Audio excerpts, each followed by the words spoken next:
2 Chroniques, chapitre 18. Josaphat eut en abondance des richesses et de la gloire, et il s'allia par mariage avec Akab. Au bout de quelques années, il descendit auprès d'Akab à Samarie. Akab, roi d'Israël, dit à Josaphat, roi de Juda, veux-tu venir avec moi à Ramoth en Galaad? Josaphat lui répondit, moi comme toi, et mon peuple comme ton peuple, nous irons l'attaquer avec toi. Puis Josaphat dit au roi d'Israël, consulte maintenant, je te prie, la parole de l'Éternel. Le roi d'Israël assembla les prophètes, au nombre de 400, et leur dit, irons-nous attaquer Ramoth en Galaad, ou dois-je y renoncer? Et ils répondirent, monte, et Dieu la livrera entre les mains du roi. Mais Josaphat dit, n'y a-t-il plus ici aucun prophète de l'Éternel, par qui nous puissions le consulter? Le roi d'Israël répondit à Josaphat, il y a encore un homme par qui l'on pourrait consulter l'Éternel. Mais je le hais, car il ne me prophétise rien de bon, il ne prophétise jamais que du mal, c'est Michée, fils de Jimla. Et Josaphat dit, que le roi ne parle pas ainsi. Alors le roi d'Israël appela un eunuque, et dit, fais venir tout de suite Michée, fils de Jimla. Le roi d'Israël et Josaphat, roi de Juda, étaient assis chacun sur son trône, revêtus de leurs habits royaux. Ils étaient assis dans la place à l'entrée de la porte de Samarie. Et tous les prophètes prophétisaient devant eux.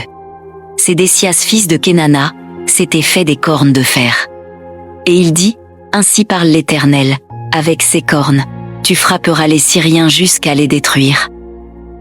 Et tous les prophètes prophétisèrent de même, en disant, monte à Ramoth en Galaad. Tu auras du succès, et l'Éternel la livrera entre les mains du roi. Le messager qui était allé appeler Michée lui parla ainsi, voici. Les prophètes d'un commun accord prophétisent du bien au roi, que ta parole soit donc comme la parole de chacun d'eux. Annonce du bien.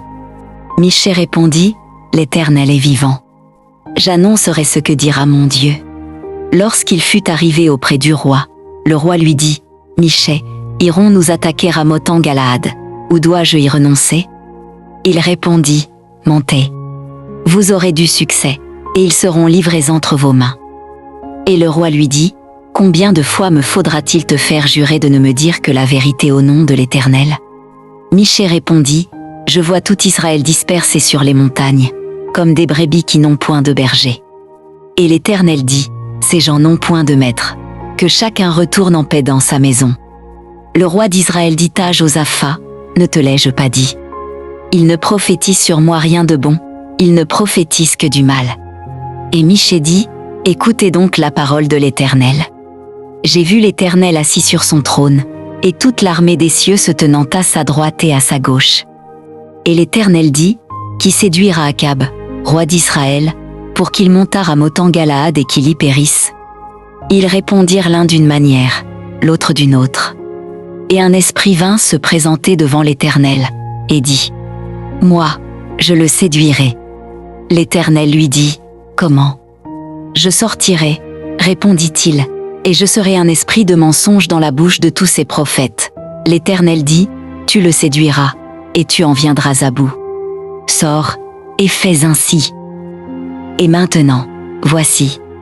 L'Éternel a mis un esprit de mensonge dans la bouche de tes prophètes qui sont là, et l'Éternel a prononcé du mal contre toi.